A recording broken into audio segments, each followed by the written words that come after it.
कंस की जो पत्नियां हैं अस्ति और प्राप्ति, कंस के मारे जाने पर इन्होंने जरासंध से शिकायत की। जरासंध से शिकायत की ना, तो जरासंध ने अपनी 23 अक्षौहिणी सेना लेकर के मथुरा पर आक्रमण किया। सेना सबसे ज्यादा जो बड़ी थी वो जरासंध के पास थी, 23 अक्षौहिणी। एक अक्षौहिणी माने कितना होता है बता रहा हूं, सुन लीजिएगा ध्यान से। एक अक्षौहिणी का मतलब जिसमें 21,870 रथ होते हैं, 21,870 हाथी होते हैं, 1,09,350 मनुष्य होते हैं और 65,610 घोड़े होते हैं। इतने को एक अक्षौहिणी कहा जाता है। और टोटल अगर गिन के देखें तो 2,18,700 टोटल सैन्य, 2,18,700 एक अक्षौहिणी में इतनी सेना होती है। पूरे महाभारत में पांडव और कौरव दोनों की सेना मिला करके कितनी सेना थी? 18 अक्षौहिणी। और 18 अक्षौहिणी महाभारत में सेना थी, जिसको गिनती करें तो 39,36,600 सेनाएं थी महाभारत में कुल सेना। और अकेले जरासंध के पास जो सेना थी 23 अक्षौहिणी, गिनती करेंगे तो 50,30,100 सेना अकेले जरासंध के पास थी। किसी नगर से गुजरती थी ना जरासंध की सेना, तो उसको मैदान बना देती थी, बड़े बड़े नगर को। इतनी सेना थी जरासंध के पास। और मथुरा पे जरासंध ने आक्रमण किया, इतना आक्रमण किया, 17 बार आक्रमण किया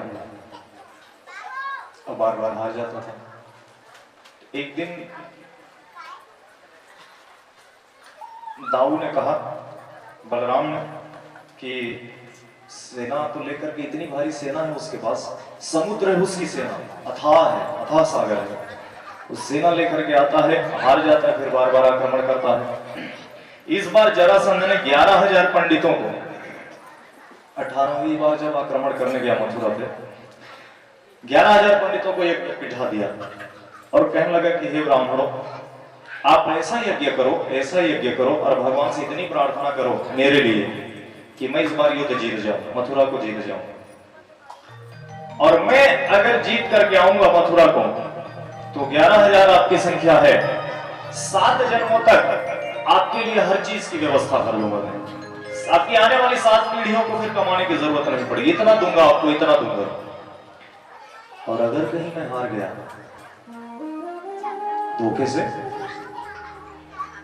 तो 11,000 ब्राह्मणों को सूली पर लटका दूंगा। जरासंध ने बोला ऐसा। 11,000 ब्राह्मणों ने कहा कि हे द्वारिकाधीश, इसने कह दिया है मतलब कर देगा, तो हमारे प्राणों की सुरक्षा तेरे हवाले है, वो मुरली ही वाले, तू ही बचाना। और यज्ञ किया उन्होंने। कन्हैया ने कहा कि हरा तो इस बार भी जरासंध को दिया जाएगा, लेकिन 11,000 ब्राह्मणों के जीवन का सवाल है।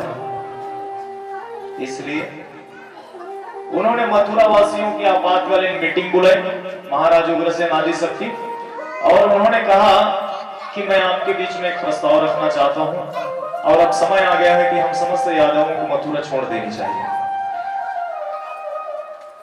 बलराम तुरंत खड़े हो गए अपने आसन से। उन्होंने कहा कृष्ण तुमको शोभा देता है ये बात बोलते हुए कि सिंपल से जरासंध के लिए तुम ये कह रहे हो कि हम ये मथुरा छोड़ करके चले जाएंगे, लोग हमारे बारे में क्या बोलेंगे? तुम तो अपना सुदर्शन चक्र निकालो और जरासंध का धड़ से गला अलग कर दो। कन्हैया ने कहा दाऊ, हर गला सुदर्शन की योग्य नहीं है, समझ नहीं रहे हो आप, बात कुछ और है, स्थिति आपको समझ में नहीं आ रही। आप तो कहते हो बस सुदर्शन निकालो, सुदर्शन निकालो। भगवान किसी को मारे उसके लिए उस मरने वाले को की योग्यता भी तो होनी चाहिए कि भगवान आकर के उसको मारे। हम आप जैसे साधारण लोगों को नहीं मारे, महान लोग रहे होंगे जिनको भगवान ने मारा अपने हाथों से।